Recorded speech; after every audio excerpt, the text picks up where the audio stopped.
Brexit Live. Rees-Mogg issues savage put-down to Japan's interfering PM tensions erupt. Whitehall has ordered 4,000 civil servants to quit their day jobs and prioritise preparations for a no-deal Brexit.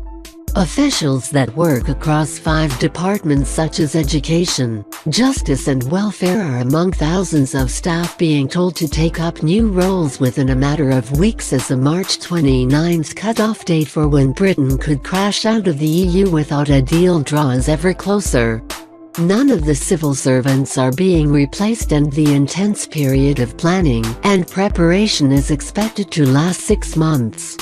Ministers have been ordered to reduce demands on their departments, The Times reports. Jonathan Slater, Permanent Secretary at the Education Department, is reported to have told his staff yesterday the priority was ensuring key services continue to operate, but other areas of the department's work are likely to be dormant. He said, "Please, if you feel able, put yourselves forward to help the civil service with the vital work that needs to be done now to maximize the sequences of a no-deal exit." He also said he was in discussion with Education Secretary Damien Hines about what this could mean for our work. The 4,000 civil servants will now make no deal their primary focus, with thousands more expected to be working on it on the sidelines. Express.co.uk reported in September how 7,000 civil servants were involved in preparations for Britain leaving the EU without a deal. A well-placed Whitehall insider said, "The no-deal team has been gearing up for every eventuality for the last 2 years. The preparedness unit is huge and is working flat out to prepare for a no-deal scenario. It is coordinating a massive effort right across Whitehall to make sure that we've explored every potential outcome in the event that there's no deal, and also how we mitigate that. Brexit is hugely complex. So many times you identify and resolve a problem and find that it leads you on to another one." The source, speaking in September, said the preparations were part of a very calm but necessary political plan that we have had to put together in the highly unlikely event that we end up with a no deal. Since then, the threat of a no deal has soared as divided MPs on both sides of the Brexit debate turn on Theresa May's withdrawal agreement.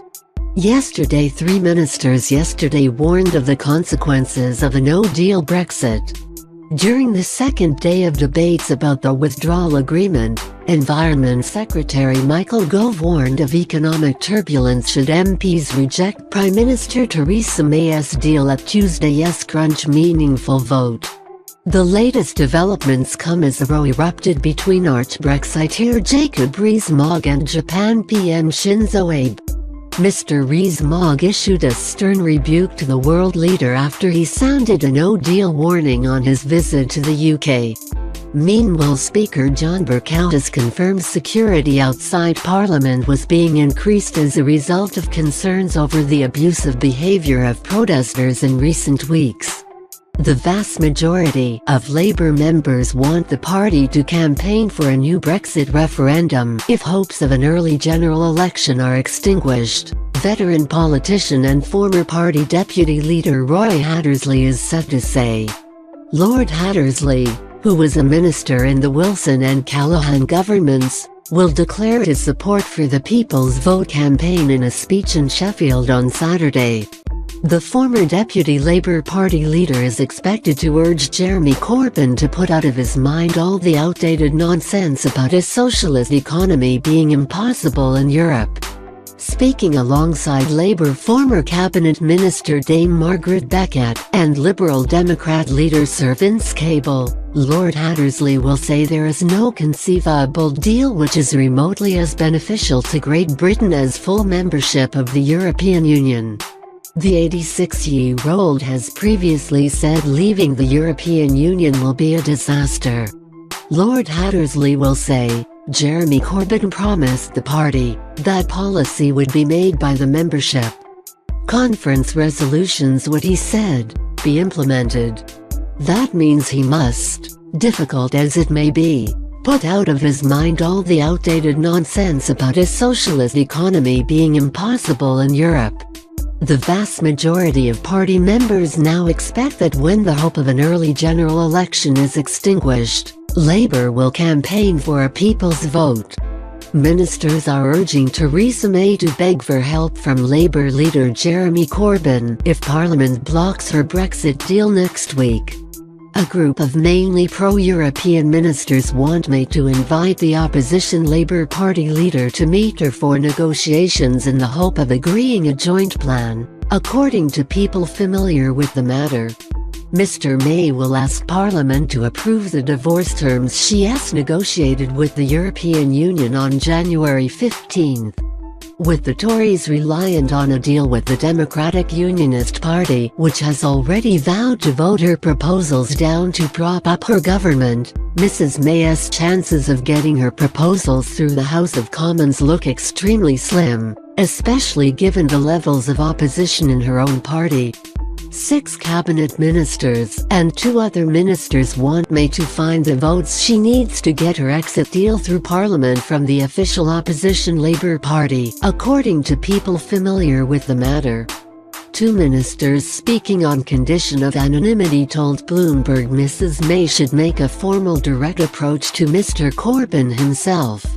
Shadow Chancellor John McDonnell has said Brexit should be delayed if Parliament cannot agree on the process forward. He told Channel 4 News, extending Article 50 has to be on the table if Parliament can't agree on the process forward or if it's so late in doing that. And he said a decision on a no-confidence vote in the government would be taken on the day of the Brexit deal vote. Asked what should happen in the event of a defeat, Mr. McDonnell told the programme, Theresa May will have to come forward with a statement. I think that she's best advised as soon as she loses to stand up and make a statement how she sees the way forward. We'll then take a decision, is at the time in which we put down a no-confidence motion, and that will be decided on the day itself. Tory former Attorney General Dominic Grieve has heaped more pressure on Prime Minister Theresa May by calling for Brexit to be delayed if their withdrawal agreement is defeated in the Commons next week. Mr. Grieve, a supporter of the People's Vote campaign for another referendum, told the BBC, "The first thing we could do is to take March 29 out of our domestic legislation. Because without doing that there's no point in going to the EU and asking for an extension, because we would still be crashing out and that would have to be, I think, a top priority. I believe the EU will extend Article 50 for us, but I think it'll only do it in a very limited number of circumstances, and we have to be realistic about that as well. So we need to explore what those circumstances might be and have an opinion, so that how we can proceed from there." Speaking earlier at a packed public meeting, Mr. Grieve had likened Brexit to national suicide, adding, "My friend the Prime Minister has been doing her very best to try to find a way out of this problem that minimises the damage while trying to honour the referendum result. The unpleasant truth for her is that it can satisfy no one. Theresa May will potentially exploit a defeat of her proposed Brexit deal to court the support of Brexiteer MPs in a for Brexit, against Brexit showdown in Parliament," BBC political editor Laura Kuenssberg suggested. Theresa May is expected to suffer a humiliating loss in the Commons after attempts to defend the Brexit withdrawal agreement she unveiled in November. With only 206 MPs reported to be ready to back Mrs. May, BBC's Laura Kuenssberg claimed the Prime Minister could transform her defeat into a weapon to lure Brexiteer MPs to her side. Ms. Kuenssberg suggested Remainer MPs could turn out to be vital for the Prime Minister's potential return from the ashes.